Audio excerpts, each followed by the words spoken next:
Tá, pronto. Vai ser esse negócio. Todo mundo me ouvindo direito aí? Acho que sim.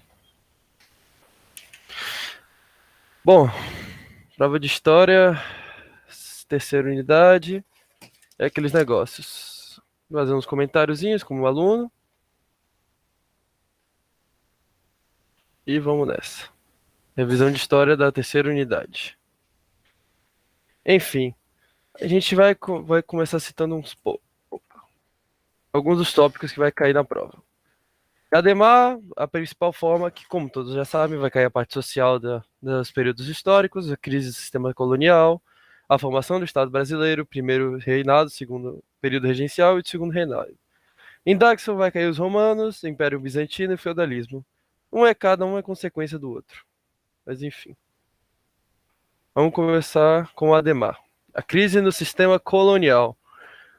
Como todos sabem, de 1500 até 1822, o Brasil foi uma república. Na verdade, até 1807, porque 1817, porque o Brasil depois disso virou Reino Unido, mas isso não vem em conta. Em 1820, em 1500, o Brasil foi descoberto pelo Brasil, passou por um processo de colonização que se estendeu até ao fim do sistema colonial. O sistema colonial, que se baseava principalmente em um pacto colonial entre a colônia e a metrópole, baseava-se em que o Brasil era exclusivamente um ponto de exploração de Portugal. Ou seja, de lá eles podiam extrair os recursos, extrair o dinheiro e estava tudo ótimo. Eles não precisavam, eles não precisavam se preocupar com nada. Tá, me dá só um. Deixa eu aproveitar para entrar aqui, porque senão eu não vejo os comentários. Aí, pronto.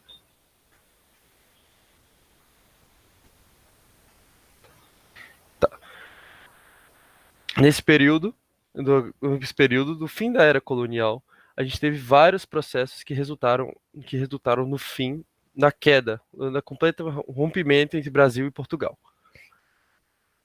O mais importante é lembrar dos movimentos nativistas e os movimentos separatistas. O que foram os movimentos nativistas? Tá.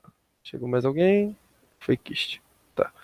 O que são os movimentos nativistas? Os movimentos nativistas eram caráter locais, pequenos, e não eram os maiores da colônia, não afetavam, eles não procuravam a independência do Brasil, eles só queriam o fim do pacto colonial. Eles queriam a abertura dos portos, a abertura do comércio, queriam poder progredir. Dentre os principais movimentos nativistas tiveram a Revolta de Beckman. A Revolta de Beckman foi no Maranhão, importante saber que era liderado por Beckman. Ele queria o fim do comércio. Epa, peraí que o pessoal tá chegando aqui. Só um segundinho. Eu Tem gente pedindo para entrar.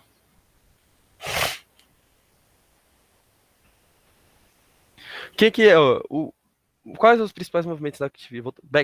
Beckman, ele participava da província do Maranhão, que tinha como principal exportação as drogas do sertão. As drogas do sertão, que não eram drogas, na verdade, eram especiarias do sertão. E lá, do interior do Maranhão, tinha um grande problema, que... Oh, meu Deus. Tanta gente. Eles tinham um grande problema no interior do Maranhão, que era, primeiro, a falta de escravos, ou seja, os escravos negros não chegavam lá, eles tinham foco em outros portos, em outros pontos da colônia, então eles tinham escassez de escravos negros, então eles se voltavam aos escravos indígenas. Só que, devido a essa volta aos escravos indígenas, isso desagradou os jesuítas, que buscavam catequizá-los e trazê-los para a igreja católica, como fiéis. Porque, assim, um homem podia ser escravizado a partir do momento que ele não fosse catequizado. Só que como índio, os jesuítas queriam catequizar os índios, isso não poderia acontecer. Isso gerou conflitos entre os jesuítas e os produtores da região. Aí o que aconteceu? Pô, a coroa portuguesa se meteu nesse meio.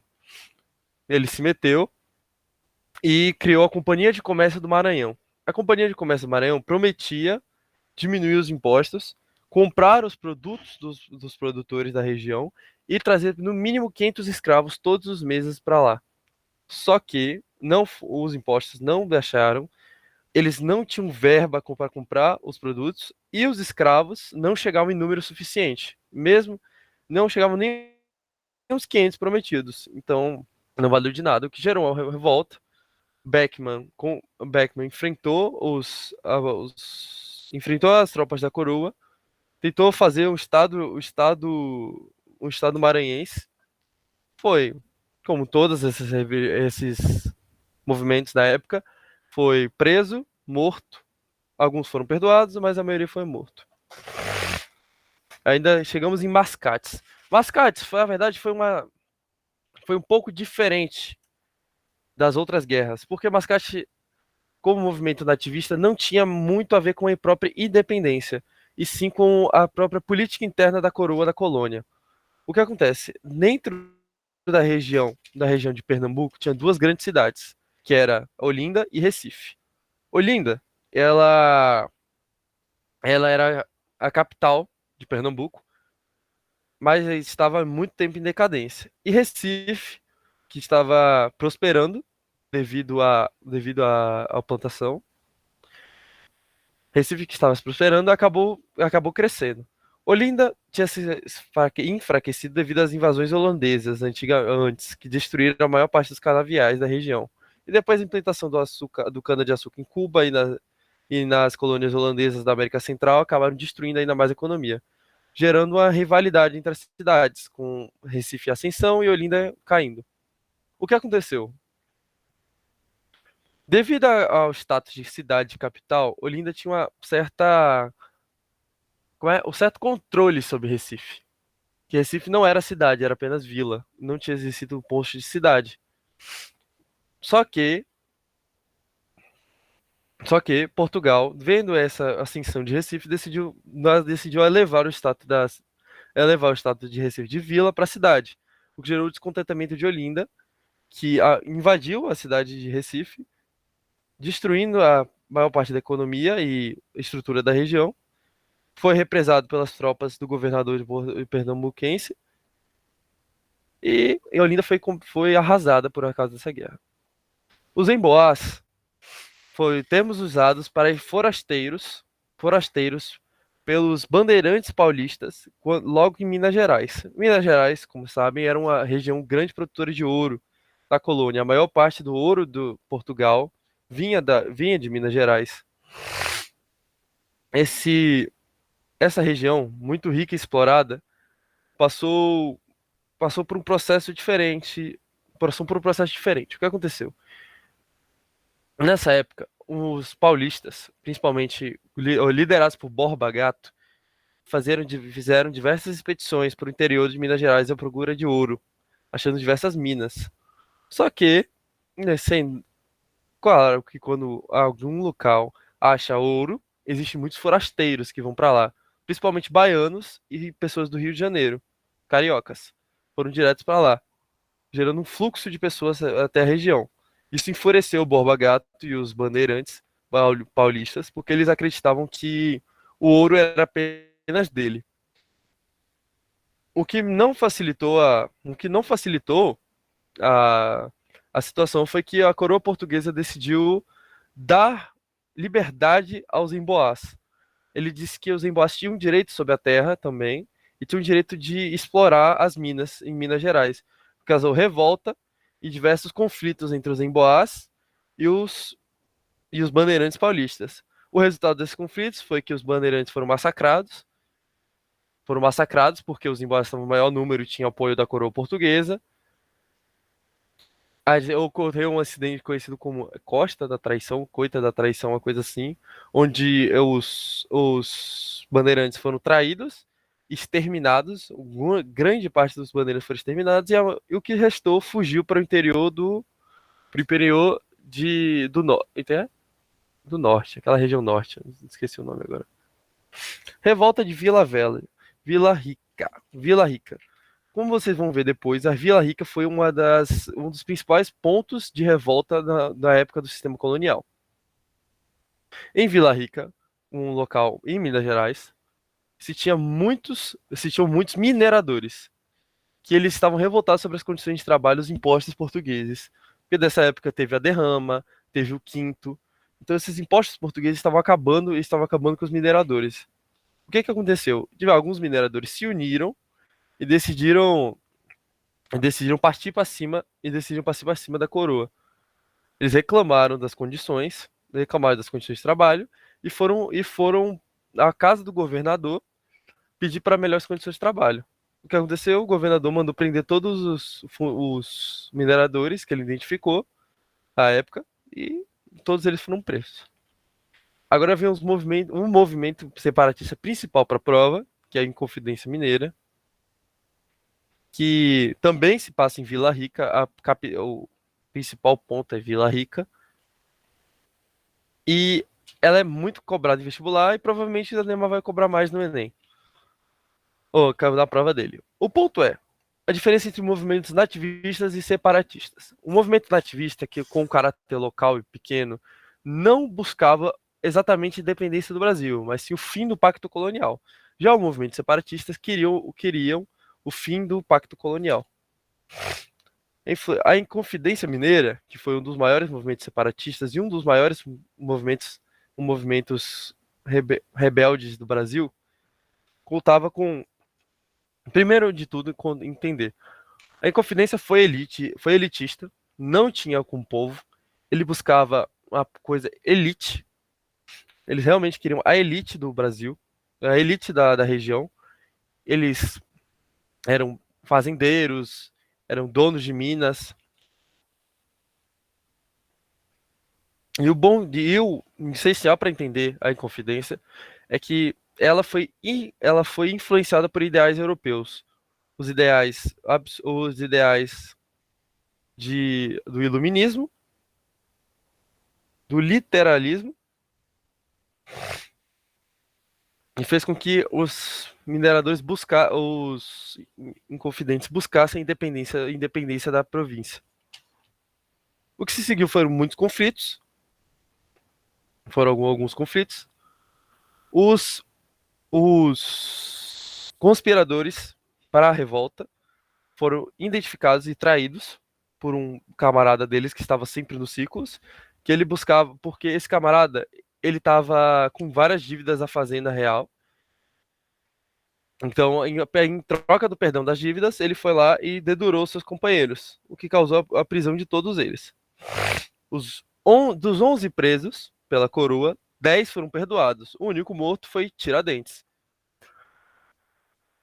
Eu não sei, não tem a ver com o período, mas Adhemar falou na sala, e eu tenho quase certeza que ele vai cobrar, que Tiradentes, na verdade, não foi o herói nacional que a República fez. Tiradentes, na verdade, ele era um homem, ele era mais pobre do que os outros, mas ele era branco, cabelo longo, e ele era um dentista bem instruído. Ele era liberal, buscava a independência do Brasil, queria o fim da escravidão, porque também é importante aqui o Inconfidência Mineira que, mesmo ele sendo um movimento considerado liberal, entre aspas, ele não buscava exatamente o fim da escravidão.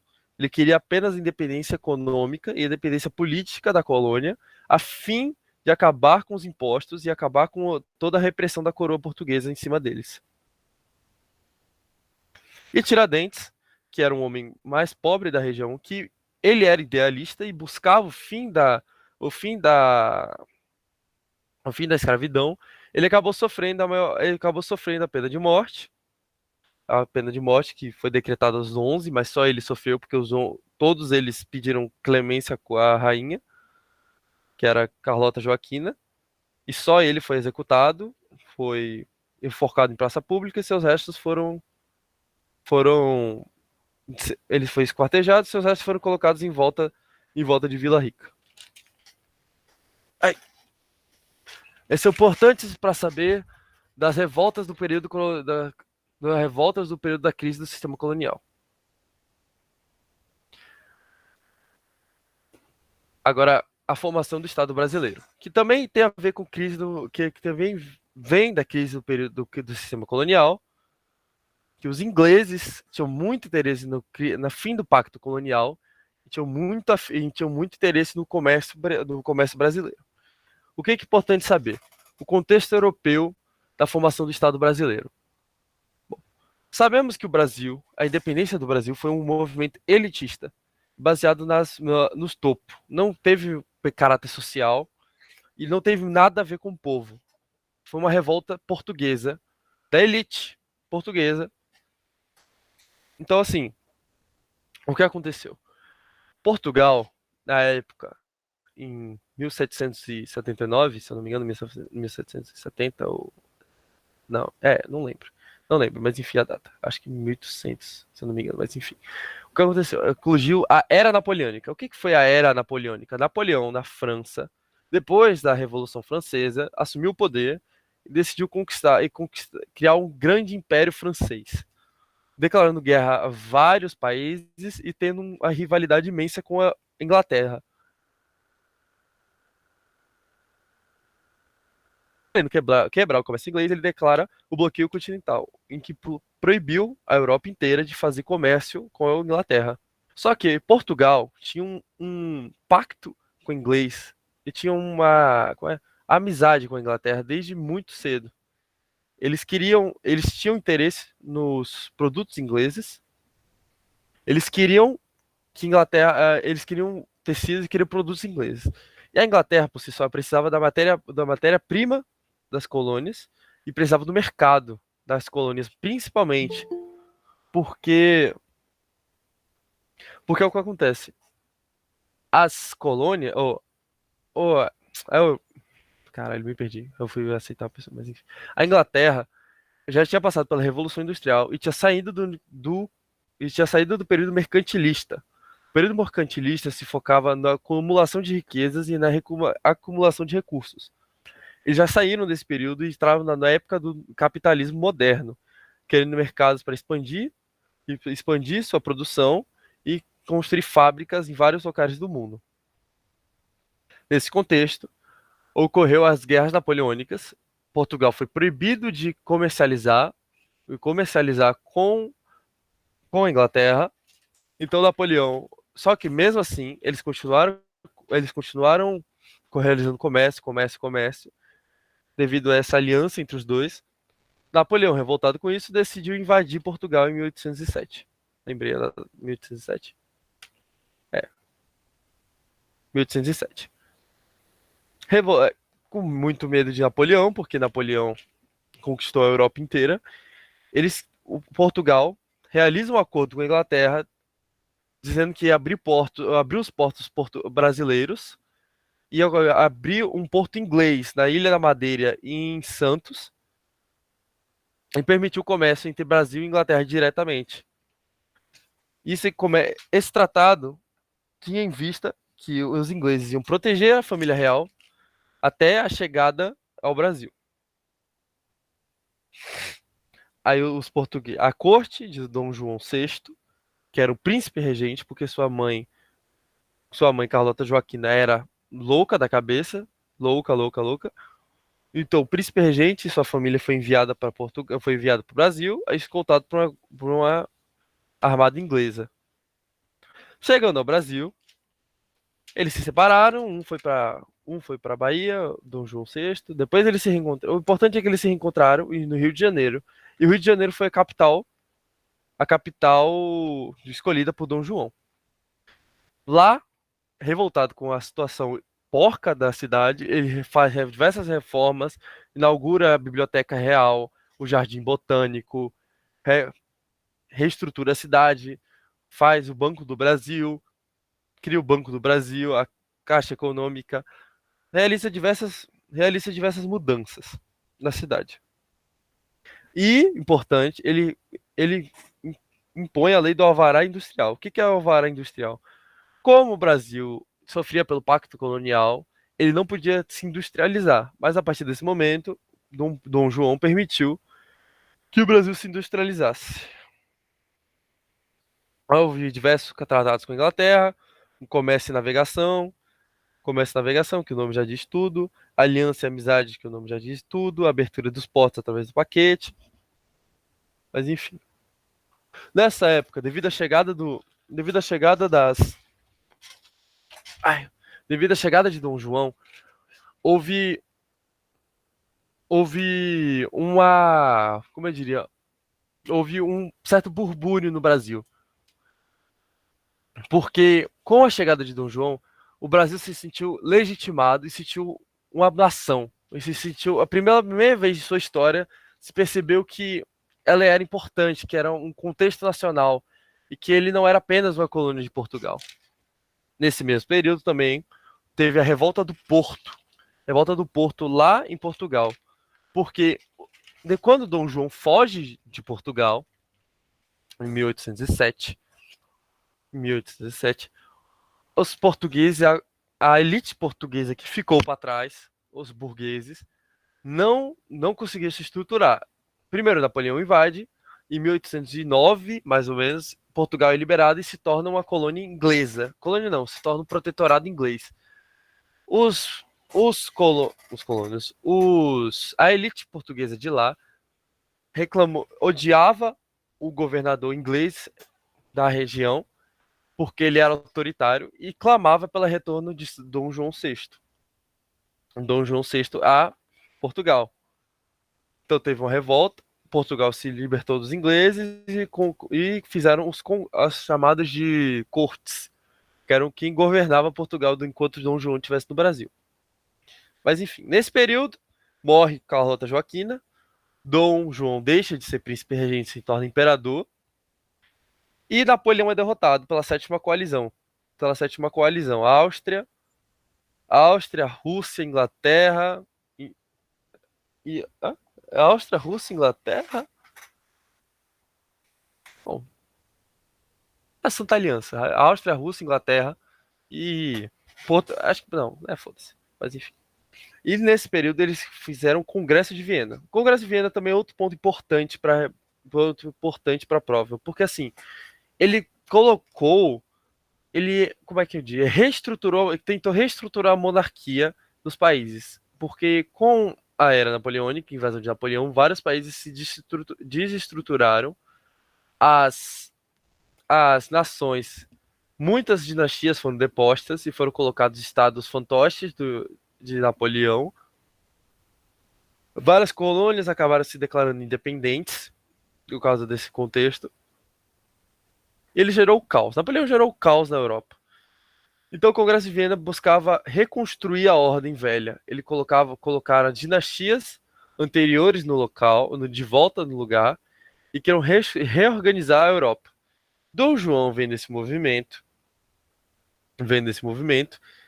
decide elevar o Brasil ao status de Reino Unido de Portugal, Brasil e Algarves. Por quê? Porque como Portugal na época ainda era território inglês, Portugal, Dom João, como imperador, não tinha nem território. Então ele decide nomear o Rio de Janeiro como capital do império e fez o Reino Unido de Portugal, Brasil e Algarves a fim de participar do Congresso de Viena. Participando do Congresso de Viena, Portugal retoma seu território, a revolta do Porto e os cortes, e aconteceu tudo isso. Nesse período também houve a revolta pernambucana, que desejava a independência do Brasil e o estabelecimento de uma república, que foi suprimida pesadamente por Dom João.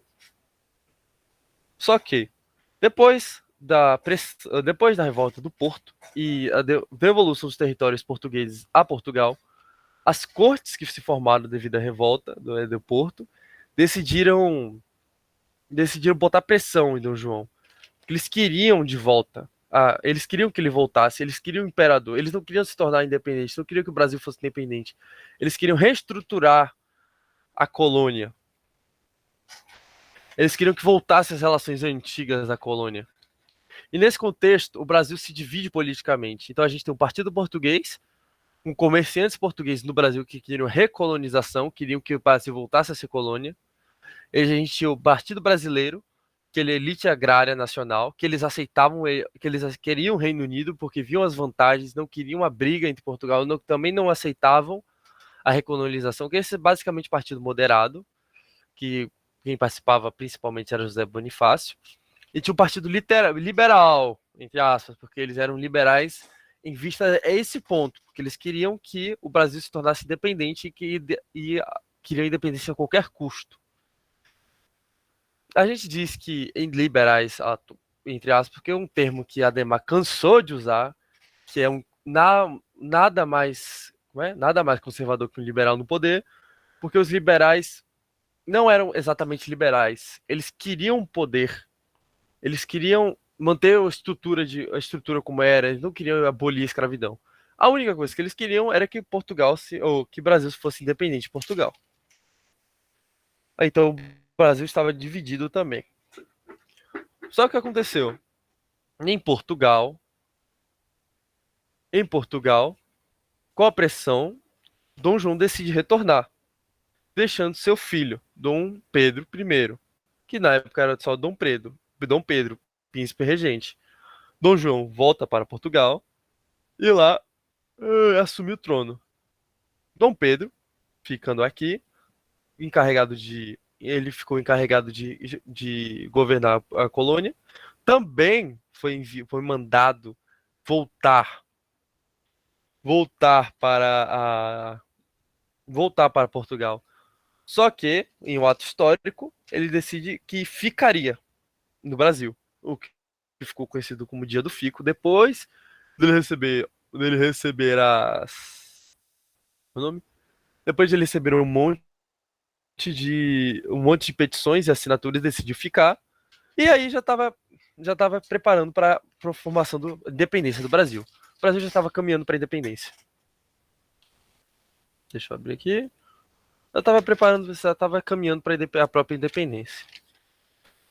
Isso foi só consolidado com alguns embargos do Portugal e depois algumas ordens de corte dizendo que ia enviar tropas para trazer Dom Pedro de volta. Dom Pedro recebe uma carta de José Bonifácio em 7 de setembro de 1822, enquanto ele estava em São Paulo. Curiosidade, ele estava em São Paulo para ver a amante. Só que, quando estava na margem dos Ipiranga, ele recebe a carta. Então, em 7 de setembro de 1822, ele dá o famoso grito de independência, independente ou morte, e o Brasil se torna um império. De novo, o primeiro império surgindo de uma independência. O México foi um império durante um curto período, mas o primeiro império que surgiu independente, quando se tornou independente da metrópole, foi o Brasil. É o primeiro e único, né? O Império do Brasil, 1822 a 1831. O Império do Brasil pode ser classificado como um período conturbado na história. O Dom Pedro queria estabelecer um império com o modelo dos antigos regimes europeu. Peraí que tinha um rapaz pedindo para entrar. Com o modelo do antigo regime europeu, o que não deu muito certo. O que muita gente passa por cima vendo esse período é dizendo que a independência do Brasil foi um período sem sangue. Foi um período calmo, foi uma transição calma. Não. Diversas províncias, como a própria Bahia, o norte, províncias do norte e do sudeste decidiram revoltar-se contra Dom Pedro e aceitar e não queriam independência. Eles se revoltaram contra Dom Pedro. Então esse período foi extremamente vendo chegar. Foi um período conturbado. Dom Pedro, mesmo com o direito de independência, não era assim que funcionava. Ele precisava primeiro da aprovação não, reconhecimento das nações, porque eles precisavam de comércio externo, comércio externo. Muitas nações tiveram muitos problemas em aceitar a independência do Brasil, porque, como eu disse, a independência brasileira foi elitista, não teve baseado no povo. Não foi uma revolta popular, foi uma revolta da elite, de um próprio português declarando a independência do Brasil. Então não foi um brasileiro, não foi nem dizer que foi um brasileiro, foi um próprio português e o herdeiro do trono. Então, assim, para conseguir a aprovação mundial, Dom Pedro abdica do trono português, deixando sua filha, porque era meio óbvio que se Dom João morresse, Dom Pedro ainda fosse imperador do Brasil e não abdicasse do trono, ele se tornaria retornaria o status de Reino Unido, então o Brasil não seria independente, a independência não teria valido de nada. Então muitas nações ainda estavam receosas. Quando Dom Pedro abre mão de ser herdeiro, a primeira nação a aceitar o Brasil, os Estados Unidos, por causa da doutrina Monroe, eles queriam o comércio do Brasil, ai, eles queriam, hum, eles queriam o mercado brasileiro, e a Inglaterra veio logo em seguida. Ele pressionou Portugal, porque eles queriam que Portugal declarasse a independência do Brasil, declarasse a independência legítima do Brasil, porque devido às relações de amizade diplomática entre os dois países, Inglaterra não poderia aceitar a independência do Brasil primeiro do que Portugal. E com pressão inglesa, Dom João aceita a declaração de independência, dando um golpe na economia do recém-país, porque para declarar a independência, ele disse que o país deveria pagar 2 milhões de libras esterlinas, que hoje se eu não me engano, é 2 bilhões de reais, uma coisa assim, um golpe absurdo na economia. Mas que a gente teve que aceitar pagar. E aí começa o primeiro reinado, Dom Pedro. Dom Pedro entra no poder. De 1822 a 1831, Reinaldo é foda. Reinado foi bem curto e foi um período conturbado. Dom Pedro se caracterizou por um ditador não, por um rei autoritário. Mesmo que ele formar uma nova nação, ele era autoritário.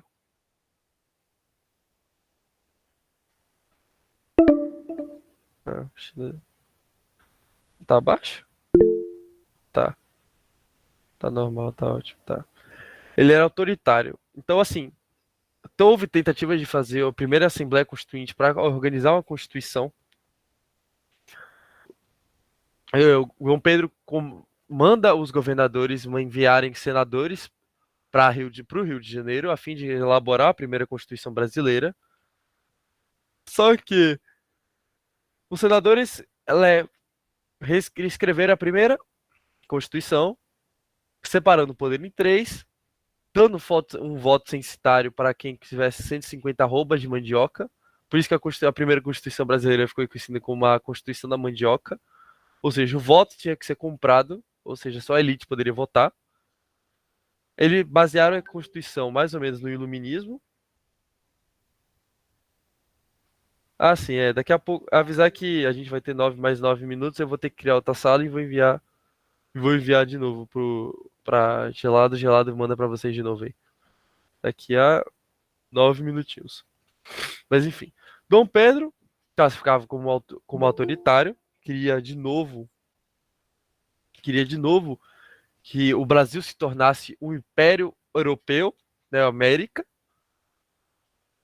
Então, quando ele recebeu a primeira Constituição, ele disse que ele não aceitou a primeira Constituição e simplesmente decidiu que ia dissolver a Assembleia Constituinte, prendeu os senadores que foram enviados, prendeu os senadores dizendo que eles eram traidores e escreveu ele mesmo a Constituição, uma Constituição completamente autoritária que ele impôs, criou um sistema de governo onde alguns governadores governariam a outra parte, e ele ficaria no topo, dividiu o poder em quatro, em legislativo, executivo, moderador e judiciário, com ele sendo o quarto poder, que era o moderador.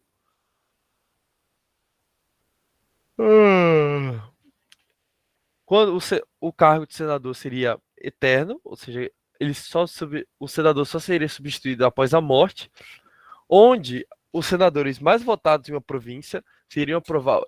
Entre os senadores mais aprovados em uma província, ele apontaria o novo senador. Ele apontaria o novo senador. Só que esse período, com todas essas polêmicas, revoltas e brigas, o que aconteceu? O Dom Pedro, que antes era visto como um herói nacional depois de ter declarado o Dia do Fico, a independência do Brasil, ia perdendo cada vez mais popularidade devido ao seu absolutismo. Houve também outro conflito, a independência do Uruguai. A independência do Uruguai foi um caso especial, porque a Península Cisplatina, que dava acesso à Bacia do Platina, que era uma região estratégica na parte do sul, da América, é uma bacia que dava acesso para vários países, declarou independência, declarou independência e se tornou Uruguai. Claro que o Brasil reagiu, enviou tropas, acabou perdendo muito dinheiro, porque porque toda guerra gera dinheiro, e como o Brasil também não tinha marinha e exército, ele teve que contratar, teve que comprar navios estrangeiros, principalmente da Inglaterra e dos Estados Unidos, contratar mercenários e contratar generais de fora para estruturar a marinha e o exército brasileiro. Isso custou muito dinheiro. O Brasil, que já estava endividado por causa da dívida da independência de Portugal, acabou se lascando mais ainda. E Dom Pedro foi cada vez perdendo mais a popularidade. O que foi o ponto final, a gota d'água para a saída de Dom Pedro I, foi que a filha de Dom Pedro, Dona Maria, ficou acertado que ela pegaria o trono do Brasil, ou o trono de Portugal, quando Dom João morresse. Só que quando Dom João morreu, ela ainda era menor de idade. E seu tio, Dom Manuel, assumiu. Dom Manuel, não era bobo nem nada, usurpou o trono e excluiu sua sobrinha da linha de sucessão. O que fez Dom Pedro ficar revoltado e disse que ia enviar tropas brasileiras para lá, o que enfureceu a elite brasileira porque não tinha nada a ver com o Brasil. Era assuntos internos do imperador, mas não tinha nada a ver com o Brasil, uma guerra externa, uma guerra externa de um país. E revoltado com essa situação, Dom Pedro parte para o interior do Maranhão a fim de fazer uma viagem imperial pelo país para rejuvenescer o clima e, se conectar com a população. Chegando lá, ele foi recebido com frieza e muita tristeza por algumas moradoras pela crise que estava tendo no Brasil. Ele acabou se revoltando, volta para o Rio de Janeiro. Os apoiadores de Dom Pedro, que eram na sua maioria elite portuguesa que veio com ele com a corte, tentaram fazer uma festa no Rio de Janeiro. Quem era contra Dom Pedro soube dessa festa e acabaram tendo brigas, o que foi conhecido como a Noite das Garrafadas. Eles acabaram brigando feio, e Dom Pedro decide voltar para Portugal. Ai, pronto. Ou seja, não foi muito tempo que ele passou comandando o Brasil.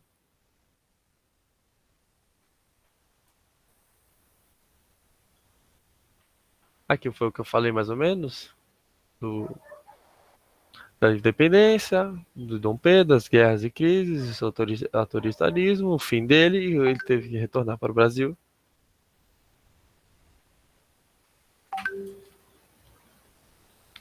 Opa, voltei. Período regencial. Agora vamos entrar em um dos períodos mais complexos da história do Brasil. Sinceramente, para mim, o mais chato que tem, que é o período regencial. De verdade, eu não, é complicado. E é bem difícil de decorar algumas partes. O período principalmente foi marcado por revoltas. Uma nação nova deve manter a estabilidade. E para manter a estabilidade é muito complicado. Olha, faltam 3 minutos para essa chamada acabar. Se eu entrar agora em período regencial, a chamada cair no meio, vai ser um problema. Ah. Então eu vou voltar um pouquinho, vou dar uma revisada no fim do negócio. Assim que a chamada acabar, a gente retorna para entrar em período regencial, porque período regencial é complicado. É uma coisa complicada, se cair no meio vai dar um problema da porra. Aí não treinei não, oxi, né? Eu vou treinar 6 horas. Vou disponibilizar os slides depois. Vou mandar pra uma gelada manda lá. Mas enfim, dando um pouco mais de continuidade à parte de Dom Pedro e das revoltas. Pô, bem, eu acho que eu vou umas. Eu acho que eu vou às 19. Acho que eu vou às 19. Lá por 6h30, 19, ou 7 horas. Quando eu estiver saindo, ele manda mensagem. 2 minutinhos. Vamos esperar essa bagaça. Mas enfim, ficou alguma dúvida? Aproveitando esse período que a gente vai ter que esperar. Alguma dúvida? Alguém quer perguntar alguma coisa? Ficou alguma coisa que não ficou clara? Tô gaguejando pra caramba, então alguma coisa ficou meio estranha. Alguém entendeu alguma coisa? Buscava exatamente a independência. Eles queriam mais o fim do pacto colonial. Queriam o fim desse monopólio da metrópole em cima da colônia, que era o Brasil. E o separatista não, o separatista que era principal em Conferência Mineira só queria o fim disso aí, entendeu? O fim disso aí é foda, o fim da. Porra, pera aí, me perdi. O fim da colônia e queria o começo de uma república. Queria a república.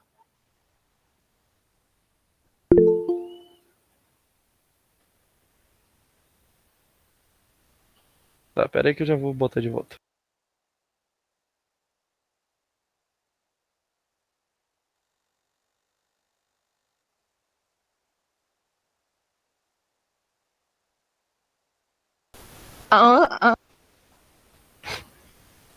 Que foi filho da puta. Ai, tem que ser. Tem que ser esse corno do caralho. É mentira dele, viu? Ele que chamou aqui esse viadinho. Ô, China, não duvido de você não, China. É, oxe, oxe, eu tenho um cara que faz isso? Eu não sou desse isso não, velho. Você ainda pergunta se você tem cara de faz isso. É sério. Que é isso, cara? Nada a ver. Não, na moralzinha, você ainda se pergunta se você tem cara que faz isso. Oxe, Mentira. calúnia. Nada a ver, nunca faço. Ah, não faz não. Tá. Entra com o celular.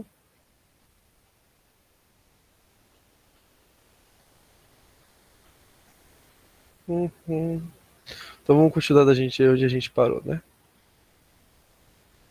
Importante.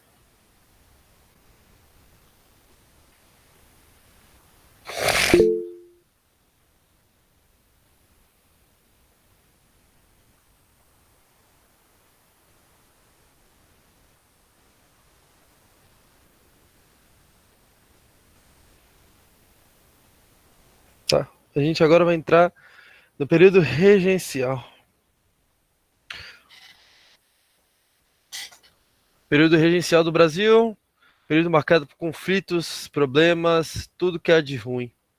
Nem que nem uns certos aí da Cal. Eu não vou citar o nome. Mas enfim. Período marcado por revoltas.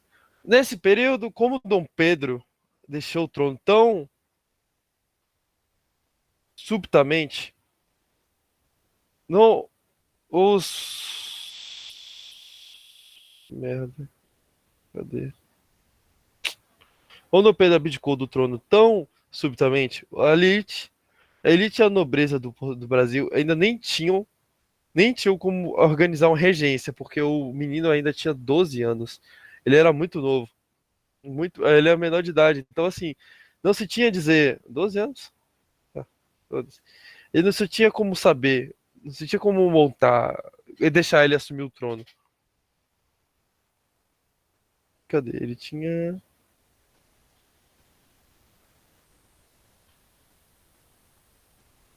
Tá. Aí o que aconteceu? Depois da abdição de Dom Pedro I, que sem deixar regente, sem montar nada, a maioria dos os deputados e senadores estavam em um período de recesso. Como até hoje os vagabundos não querem trabalhar, vai ficar lá de recesso. Até parece que precisa de recesso, mas enfim. Eles estavam fora do Rio de Janeiro, ou seja, foi pior ainda. Então, alguns alguns deputados e senadores que estavam lá pela região organizaram com urgência uma regência provisória até que se chamasse a Assembleia Geral para decidir quem seriam os regentes fixos de Dom Pedro.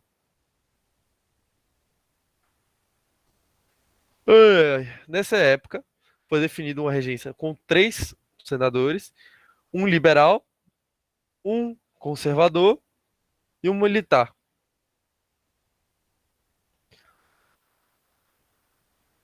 Para um poucos, é um período pequeno, a regência trina provisória, não tem muita coisa para dizer. Eles simplesmente desfizeram alguns atos autoritários de Dom Pedro, que neles a suspenderam o poder moderador, aprovaram a rede da regência, que proibia os regentes de dissolver a Câmara, decretar uma guerra ou conceder título de nobreza. Eles anistiaram alguns presos políticos e fizeram um Ministério Brasileiro, que é tipo um Ministério Geral, um Ministério Público. Depois de um tempo, veio a regência permanente, depois que eles se encontraram, depois que a Assembleia Geral pôde se reunir para criar. Uh, Nesse período, né, para fazer a regência permanente, os senadores decidiram obter por um caráter geográfico em vez de político. Então eles escolheram um nordestino, José da Costa Carvalho, um sulista e um general brigadeiro, Francisco Lima e Silva, porque ele era quem era responsável pelo equilíbrio do país.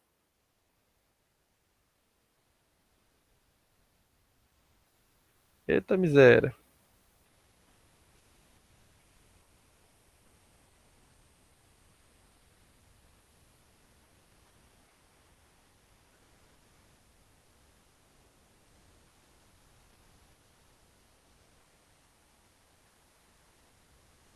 Ainda tinha o ministro da Justiça, que é um nome importante para se lembrar, que era o padre Diogo Antônio Feijó, porque ele é um homem muito importante na história nacional, porque além de criar a Guarda Nacional, ele era ele liderou o movimento e depois se tornou o único regente de Dom Pedro. Mas o que é importante é saber que Feijó nessa época era ministro da Justiça, criou a Guarda Nacional, que era subordinada ao próprio ministério e queria uma força paramilitar comandada pela aristocracia agrária que comprova a patente de coronel. Aí que começou um movimento conhecido como coronelismo, que é famoso na região famoso na região, o coronelismo, começou daí, que os coronéis podiam se armar, tinham um exército pessoal, ou seja, tinham um próprio poder.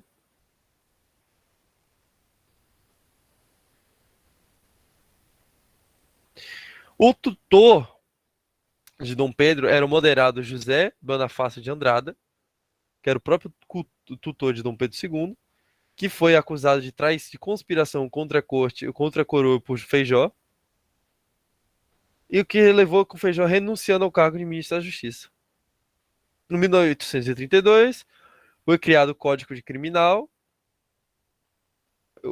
Eles praticamente reverteram o autoritarismo de Dom Pedro nesse primeiro período.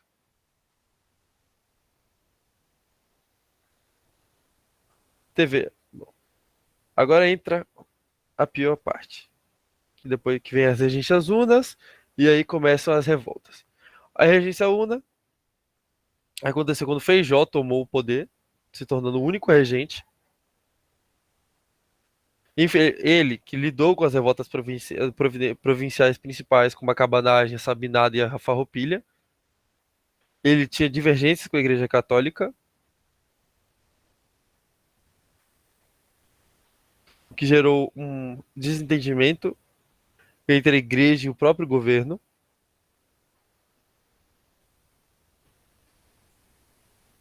E depois ele só. Porque assim, ele começou. O mandato da Regência Una era de 4 anos. Era de 4 anos. Ele deveria governar de 1835 a 1837. Devido a todos os problemas, ele decidiu. Ele renunciou em 1837. A revolta. Lembrando que ele era para ficar de 1835 a 1839. Depois veio outro regente, que sinceramente não é importante. E aí vem a parte importante desse assunto, que são as revoltas, que é a parte também mais chata. Primeiro foram os malês que são interessantes, que foi baianos. Os malês eram escravos, eles eram islãs, escravos islãs, do islamismo. Ai, porra. Eles eram do islamismo e queriam o fim da escravidão e esse negócio foi interessante, porque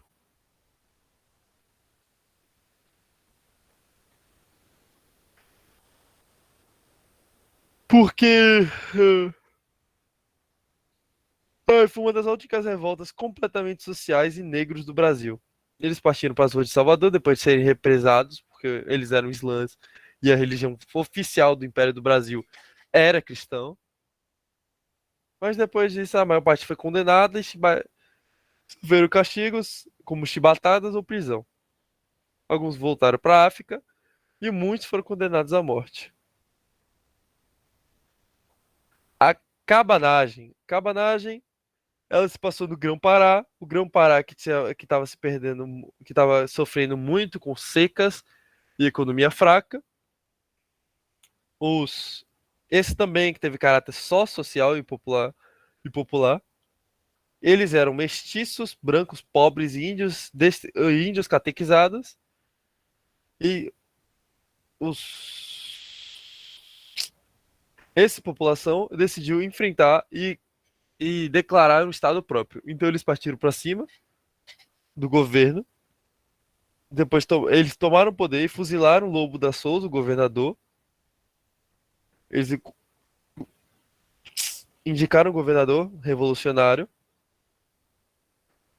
e estabeleceram um estado próprio, um único estado próprio dentro desses períodos que foi feito por um grupo social que não tinha a ver com a elite. Esse era um grupo só do povo. Meu Deus, o que que eu fiz?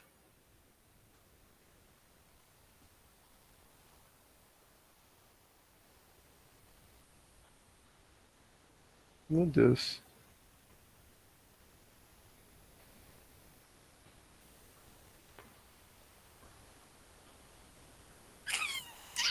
Veio a Sabinada, veio a Sabinada, que foram liderados por um médico, revoltados com o centralismo político residencial e imposição do presidente da província. Eles programaram a República da Bahia, a República Baiense, separou do Estado brasileiro até que Dom Pedro atingisse a maioridade. A elite agrária não apoiou o movimento e auxiliaram o governo a reprimir o movimento. Depois disso veio a balaiada no Maranhão, que você sabe, o Maranhão já estava sofrendo por muitos, já sofreu uma revolta, estava passando por dificuldades financeiras,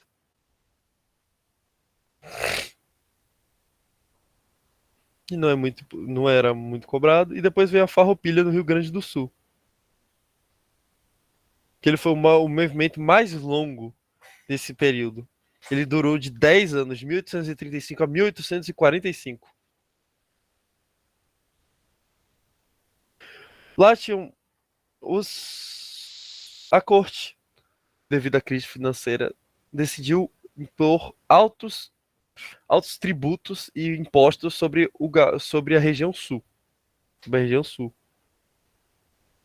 que já enfrentava problemas. Claro, a Revolução Farroupilha, como muitas outras, era elitista e queria se separar do Brasil e criar uma república do Rio Grande, do Rio Grandense, a República Rio Grandense. Eles não queriam abolir a escravidão e só queriam se separar por causa dos impostos. Tomando o poder em Porto Alegre e depois do presidente da província, eles programaram a República Rio Grandense, nomeando-se. Opa. Ah, Pelé entrou. Olha, homem da academia lá, ó.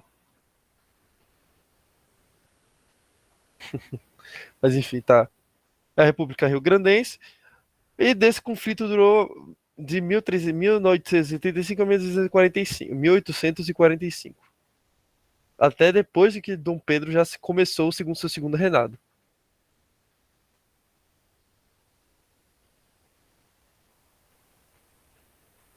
O que aconteceu foi que os rebeldes, no fim, foram derrotados pelo governo. Agora a gente vai entrar no período como se conhecido como Segundo Reinado. Eu botei esses três tópicos assim, das fases, mas a Ademar disse que só vai cair a estruturação e o auge, e o apogeu. A queda foi o que ele passou essa semana. O que é bom lembrar? O período de estruturação, que durou de 1840 a 1850, tinha a ver com a consolidação do novo governo, marcado pela pacificação das revoltas que surgiram na regência e no próprio segundo reinado e criação de leis voltadas para equilíbrio e ordem interna. O que acontece? Houve o golpe da maioridade em julho de 1840. O Dom Pedro II tinha 14 anos quando assumiu o trono. O governo não aguentava mais as revoltas, tinha medo que o Brasil passasse por um processo, depois da independência, se fragmentasse em várias, num local conhecido como América Portuguesa, com vários pequenos estados, em vez de uma grande nação que seria o Brasil.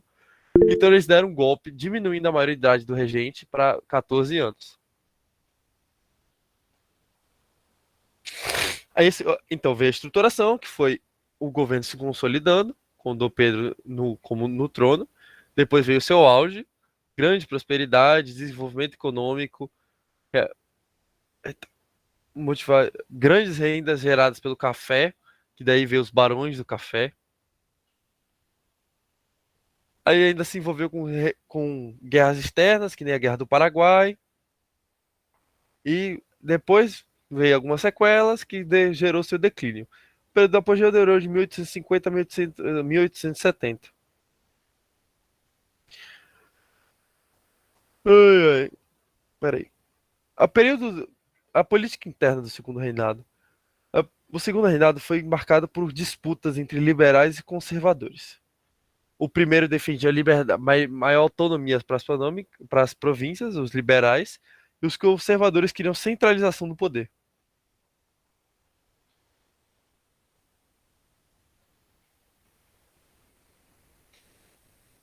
Como o Partido Liberal que apoiou e gerou o golpe da maioridade, Dom Pedro deu prioridade ao Partido Liberal nos primeiros anos de seu governo.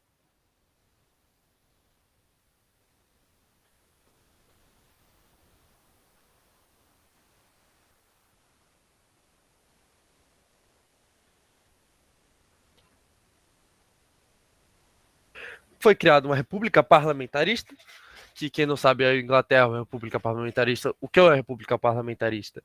Que o parlamento tem o poder de vetar, ou seja, o imperador não é o topo, não é somente ele não manda só em tudo, ele tem os parlamentares, são basicamente senadores que geram um parlamento que regem o país também. Eles têm o poder de aprovar e vetar leis do próprio imperador.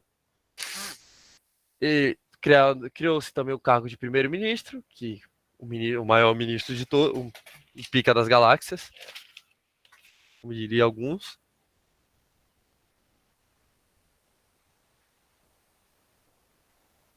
E o período do Ministério Liberal durou, tipo, em que o ministério, os ministros do governo de Dom Pedro foram liberais, durou até 1822.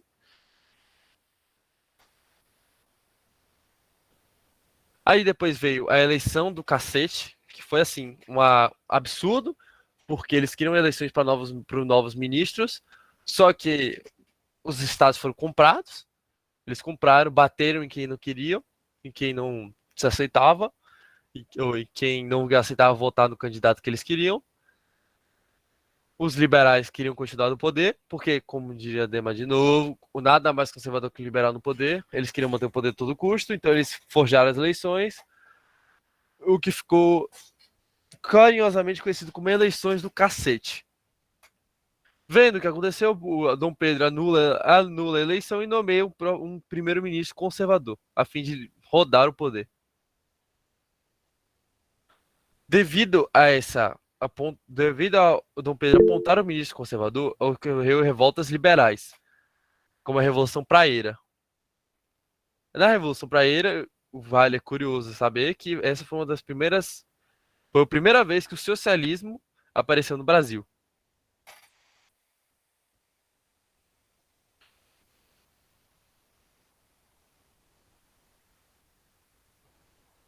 O governo de Dom Pedro foi classificado pela pacificação política e não tem muito o que dizer mais não. Sinceramente, desse período, essa é a maior parte. Então vamos começar a história de Dagson. Dagson, eu devo dizer que não teve muitos slides porque Roma, Império Bizantino é mais tranquilo. Vou dar uma pausa, vou tomar uma água e já retorno pra gente começar Dagson. A gente começa bem melhor e que cita mais, né?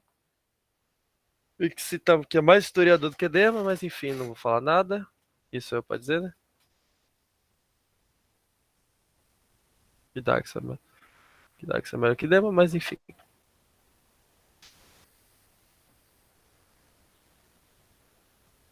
Qual foi? É, foda-se. Mas enfim. Tópicos. Roma. Vamos começar por Roma. Não tenho muitos slides para Daxon. Eu cansei. Mas o que a gente tem que saber de Roma? Primeiro, origem. Claro, existem milhares de mitos sobre a origem romana, dizendo que Roma surgiu de Rômulo e Rêmulo, criados por uma loba que beberam o leite da loba. Rômulo mata Rômulo mata Remo e Rômulo decide fundar uma cidade em homenagem dele, que se tornou Roma. Mas, claro, o que a gente sabe hoje, depois de pesquisa, é que Roma surgiu de povos, os latinos, os sabinos e os etruscos. A localização de Roma, Roma se situa hoje na Península Itálica, todo mundo sabe que é a Península Itálica, que é ali no meio fica onde fica o Vaticano, capital da Itália hoje, Roma, Grande Roma. O que é importante saber de Roma? Roma passou por três grandes períodos da história romana. A gente teve monarquia, a república e o império. O período monárquico, que foi o mais conturbado e acho que é o que menos cai.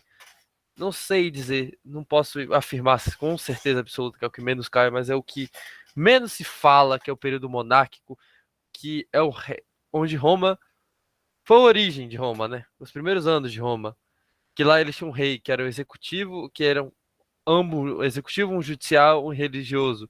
Então ele era tudo. Eles tinham um senado, já tinha um senado com poder de direito a veto e sanções das decisões do rei. E tinha uma cúria, que era a ratificação das próprias leis. A sociedade romana da época do monarquia eram patrícios, que eram os aristocratas, os clientes, que quem dependia dos patrícios, os serviçais, que eram praticamente, depois que a gente vai ver, que eram basicamente aqueles que ficavam, que eram servos, que ficavam trabalhando em troca de comida e casas. Claro, os senadores eram todos patrícios, eram ricos. E os clientes, que eram os plebeus, que eram artesãos e comerciantes pequenos, não possuíam direitos políticos, nenhum. E depois vinham os escravos. E, claro, importante ponto romano que cai pra caralho, que Roma não era escravo, não era, você não se tornava um escravo em Roma por causa de sua cor. Até porque Roma, se você vê os domínios romanos eram principalmente na norte da África e no Mediterrâneo. E também mais um pouquinho para o interior da Ásia, o grande Império Romano. E esses pontos do Império, obviamente, tinham muitos negros. Eles não eram escravizados, não por causa de sua cor. O escravismo romano, desde a época da monarquia, estava relacionado com dívidas e com guerras, ou seja, escravos de guerras, escravos escravos de dívidas. Por exemplo, você devia muito para uma pessoa, a pessoa podia literalmente te tornar escrava dela. Hoje tem gente que paga para ser escravo, né? Na época era o contrário. Quem não pagava era escravo. Mas não é.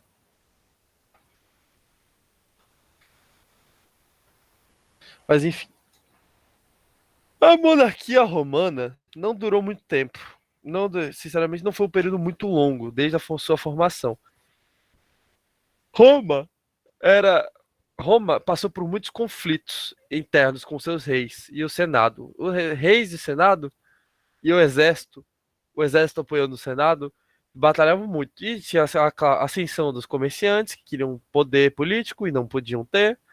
Então, a estrutura, a própria estrutura da monarquia romana estava se ruindo. Dizem as más línguas que o último rei romano comeu a mulher de um soldado, de um general, e o general declarou um golpe que colocou o rei para baixo, derrubou o rei e começou a república. Dizem as más línguas, não se sabe se é verdade. Não duvido de nada, mas com a estrutura já toda podre, só precisou disso para ser declarado a SPQR, Senatus Populus Quaesqueratos Romanos, Senado e o povo de Roma. Essa frase, e que é estampada em todas as bandeiras romanas, da época pelo menos, e que ficou conhecidíssima, SPQR, o símbolo romano, representa exatamente o que a época da República Romana representava: o povo e o Senado de Roma. Ou seja, o Senado representava o povo e governava o povo. Supostamente, supostamente era assim para acontecer, né? O governo eram magistrados, que eram os próprios patrícios, e lá eles tinham assembleias e senado, senado e assembleia que governavam o país. A plebe se fortalece, principalmente os comerciantes. Eles buscam direitos e buscam direitos políticos a fim de ter governo. Surge a lei das 12 tábuas, que são leis escritas, que nem o Código de Hammurabi, escritos, não precisavam ser o direito falado, o que ajuda com que o Senado não mude as leis, porque são leis imutáveis, essas que são escritas não podem ser mutáveis, que hoje se chama de leis pétreas, que hoje evoluiu por causa de pedra. Se eu não me engano, é por causa de pedra. Por causa desses termos aí, surgiu as leis pétreas. A língua oficial de Roma era o latim, que hoje a gente sabe que evoluiu para as línguas latinas, que é o que nós falamos hoje. Lei da Canuleia, que era o caso que permitiu o casamento entre os plebeus e os patrícios, isso a fim de dar direitos políticos aos plebeus, depois de várias revoltas. Lei da Licinia, que acabava com a escravidão por dívida, ou seja, apenas por guerra. Essa lei que deu o que falar depois, porque essa talvez causou o fim de Roma. Nesse período houve as Guerras Púnicas, que foi entre Cartago, que era um grande império na região da Península Ibérica, que conquistou grande parte do Mediterrâneo, foi completamente aniquilado por Roma. De lá surgiram novas riquezas, novas classes sociais, mercenários. O escravismo antigo, que como eu expliquei, não era por cor e sim por dívidas. E daí surgiu o termo sociedade cosmopolitana, ou seja, das metrópoles. Claro, como todo período, as repúblicas Roi.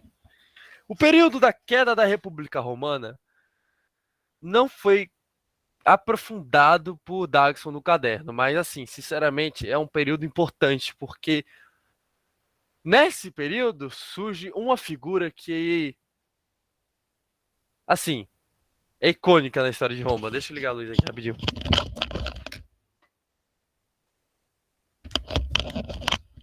Tá, tô de volta.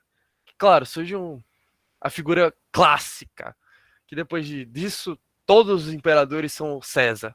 Ó César, grande Júlio César. Júlio César, o grande César, surge como general romano antes do fim da República.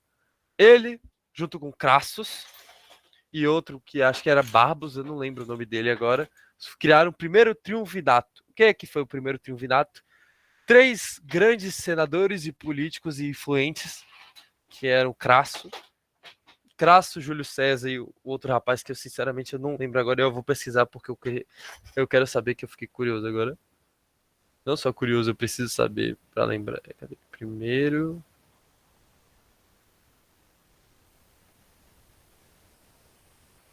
triunvirato. Júlio César, Pompeu e Crassus. Os três maiores políticos influentes da Roma. Claro, a gente sabe que Júlio César mandou caçar Pompeu. Crasso comete, hoje é um termo antigo, mas na época é um termo defasado, mas na época era muito conhecido como erro crasso, porque Crasso acaba tendo fazer uma campanha no Mediterrâneo, morrendo nesse meio e cometendo um erro absurdo. Dizem as línguas que ele morreu com ouro derretido em sua garganta pelos bárbaros mediterrâneos. E Pompeu inicia um período de guerra civil. Guerra civil dentro da República Romana, porque Júlio César era Júlio César, o próprio César, tinha muita influência, entra numa guerra civil com Pompeu, suas legiões, César avança sobre Roma depois de sair da Gália, que era a França. É bom citar também que nesse período Roma se tornou a maior potência do mundo antigo. Ela ia da Península Ibérica, Líbano, Marrocos, Egito, parte do Oriente Médio, que hoje é o Iraque, Irã, que também tem a parte de Jerusalém, né? A parte do, qual é o nome? Ali naquela faixa de Gaza que a gente estudou para negócio. Israel, Israel ia para a França, parte da Alemanha e até a própria Inglaterra. Ou seja, a Roma era a maior superpotência da antiguidade nesse período. Foi. Quem comeu Cleópatra foi Júlio César e depois Marco Antônio. Júlio César, o pai deles, foi assassinado por Brutus e senadores, porque ele era um ditador. Foi ele que começou o processo de destruição da República Romana, porque ele se tornou um ditador, um César, ou seja, o próprio nome dele se tornou sinônimo de controle de poder em Roma. Claro que César não se tornou ditador por nada, por aumento dos impostos e as concentrações de guerra, as concentrações de terra tornaram o povo insatisfeito com o Senado. Então, quando o grande general e herói romano César assume o trono, todo o povo sai nem louco. Claro, Júlio César não vira rei ainda. Ele morre antes de virar imperador. Ele é apenas ditador. Em seu lugar assume Marco Aurélio, ou Marcos Aurélio. Aí teve briga, ele foi deposto e veio Octavo Augusto, que fundou o Império Romano, que é, sem dúvidas, um dos maiores e mais famosos impérios da época, de todo o mundo. Lá tinha a Pax Romana, que quem assistiu Gladiador vai entender, que eles construíram o Coliseu nessa época porque eles queriam a política de pão e circo, que era dar comida à população para evitar revoltas, e circo, que eram grandes jogos de gladiadores para fim de fazer a população de palhaça, basicamente, porque eles queriam que eles esquecessem os problemas através de festas, que nem o Galileu fez. E esqueci que estava sendo gravado. Ixi, as terras eles ainda eram um povo conquistador. A religião ainda era politeísta, vindo muito forte da Grécia, uma parte muito forte da Grécia, da religião grega. Se você pegar os deuses, a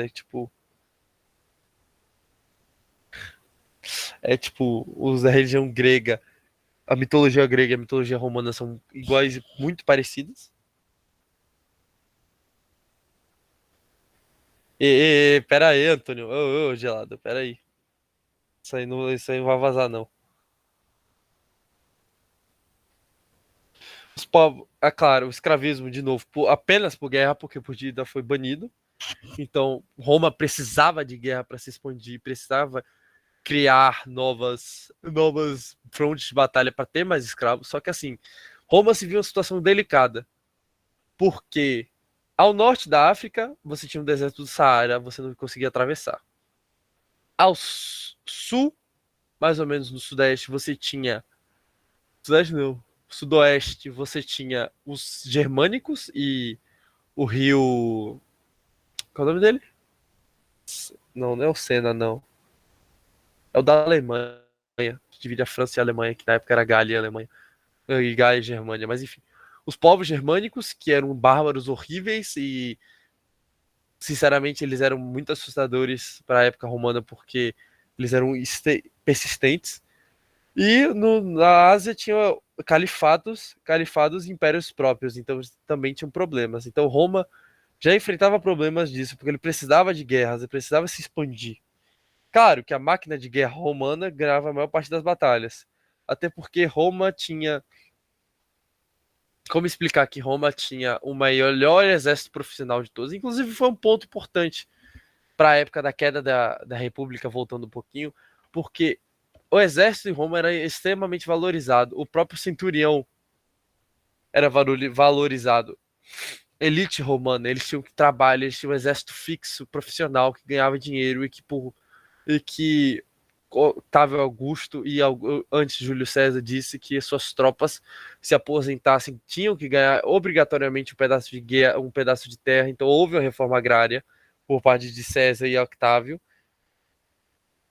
a fim de estabelecer e a fim de dar terras aos soldados, que era importante manter o exército, enfim. Mas enfim, então veio o fim. Roma cresceu demais. Esse é o ponto. Roma cresceu demais, Roma tinha uma política escravista. Eles eram os maiores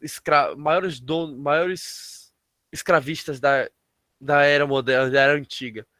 Eles precisavam dos escravos para surgir. Então, houve houve um problema, houve revoltas de escravos, como Espartacus, onde um escravo gladiador foge com outros gladiadores e inicia uma rebelião. Iniciou a rebelião. Iniciou a rebelião. E o império vai se fragmentando. Nessa época também surge Jesus Cristo, que obviamente também fragmentou ainda mais o império, porque fragmentou não, a palavra certa não é fragmentar, ele gerou conflitos internos.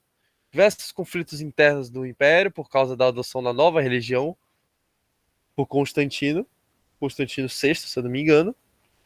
Então Constantino, vendo que o império estava se fragmentando e perdendo devido ao seu tamanho, ele divide Roma em dois. Tá. Antes de a gente passar para o Império Bizantino, que eu não tenho slide, alguma dúvida de Roma, ou de Daxon, ou de Ademar, qualquer coisa que vocês quiserem antes? Alguma dúvida?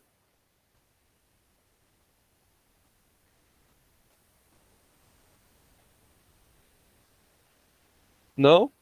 Nenhuma duvidazinha?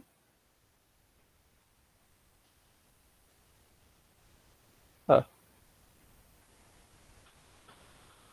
Bom, se não tem dúvidas, vamos começar. Império Bizantino. Bom, Império Bizantino não tem muito, sinceramente, não tem muito mistério para entender o Império Bizantino. Oxe, o que foi isso? Ah, tá, 10 minutos para acabar. A gente conversa e eu acho que eu consigo terminar antes, mas enfim. O Império Bizantino não tem muito mistério. Oh, merda, não tem muito mistério na parte bizantina. Roma se separou em dois: o Império do Ocidente, que ficou apenas conhecido como Império Romano do Ocidente, e o Império Romano do Oriente. O Império Romano do Ocidente, com capital em Roma, foi destruído pelos bárbaros germânicos por invasões do norte da África, foi completamente aniquilado. E o Império do Oriente prosperou por um tempo. A capital do Império do Oriente é Constantinopla, que hoje é Istambul, existe até hoje, foi conquistada. Só que o Império do Oriente foi, que é o Império Bizantino, foi se decaindo com o passar do tempo devido aos problemas em manter tanto território, invasões bárbaras, falta de exército e novas mudanças no cenário político, porque a Europa se transformou.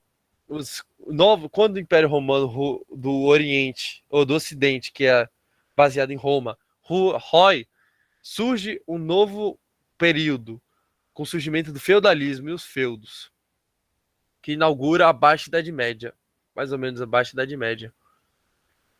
Ou seja, o mundo muda. O Império Romano não tem mais espaço nessa época. Então, o Império Romano do Oriente, que é o Império Bizantino, que eu vou começar a chamar assim porque é menos confuso, vai se desfazendo, até sobrar poucas terras e a própria Constantinopla, que era considerado a joia do mundo.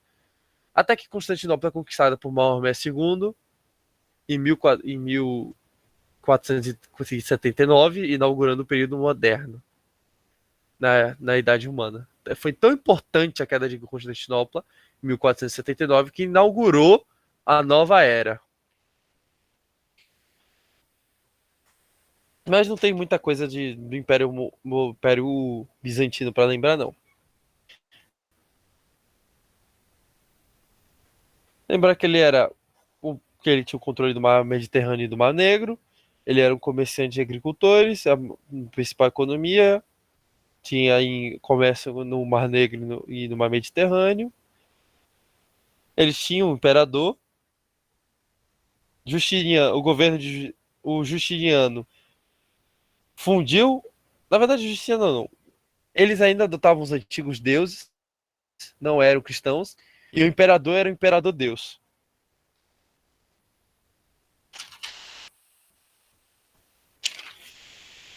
Então veio o feudalismo. Com a alta. Eu falei errado, não é a alta, a baixa Idade Média, não. É a alta Idade Média. Veio. Merda! O que eu derrubei? Caralho. Tá. Veio o feudalismo. Com o fim, a crise do escravismo romano, surge um novo movimento na Europa a fim de reorganizar a Europa em feudos. Com o Império Romano ruindo,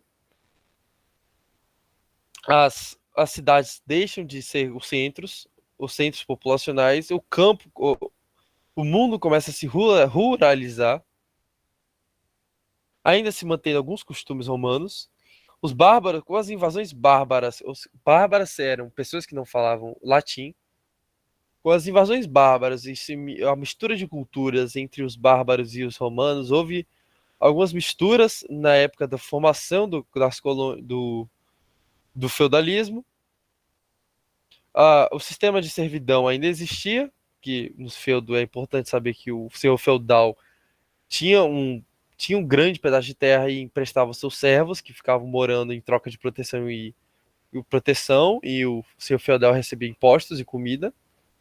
O cristianismo se estabeleceu como a principal religião, inclusive convertendo os bárbaros. A economia agrária veio dos bárbaros e o direito de consantuinidade. Consantu, não sei falar essa porra.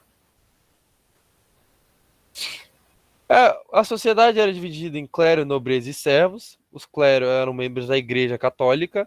Os nobrezas eram os nobres senhores feudais, proprietários de terra. Os servos eram aqueles que serviam os senhores feudais.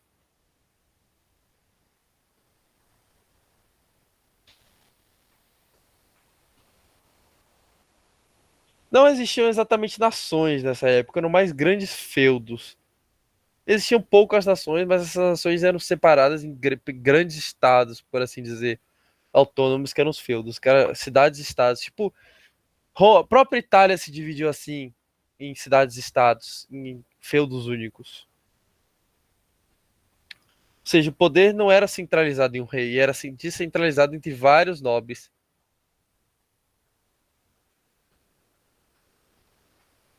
E eu acho que é só isso. Não precisa muitas coisas mais, não. história de Daxon é bem tranquilo. É mais Roma, Império Bizantino, e o contexto do feudalismo, que é o alto e que inaugura a Alta Idade Média. Bom, ainda temos 5 minutos. Quem quiser tirar alguma dúvida, fala agora, o cálice para sempre. É, a história de Dema que é foda.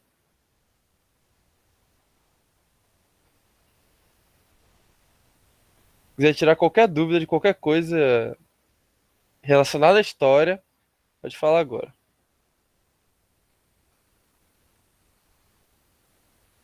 É, ser de Cristo, exatamente. Principalmente com questão de cristianismo, bota lá, ser de Cristo.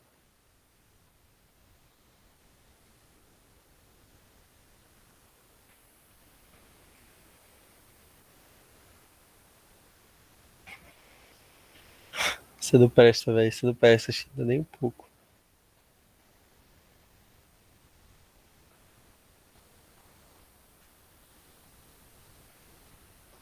Não, na moral, eu quero que você queime no inferno, velho. Quando você estiver queimando lá, eu vou estar dando risada na sua cara.